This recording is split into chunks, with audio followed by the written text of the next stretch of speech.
Bilang pagdiriwang sa kaarawan ni Mr. Vong Navarro, ay maaga pa nga lang, ay bumuhos na ang pagbati galing sa mga Showtime host na nag-post sa kani-kanilang account, at sa naging pagpasok nito sa Showtime ay naghanda naman ng surprise sa kanya ang kanilang Showtime family na lubos din na ikinagulat ni Mr. Vong Navarro.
The perfect timing.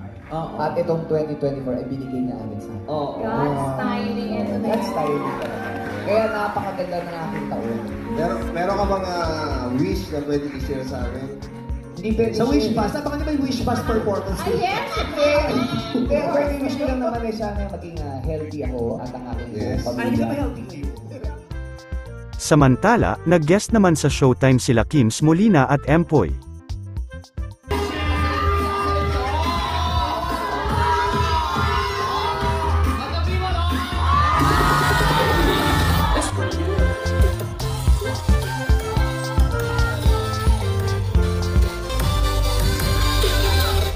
Naka-Facebook live po si Empoy, paki-block. 2, 3! What?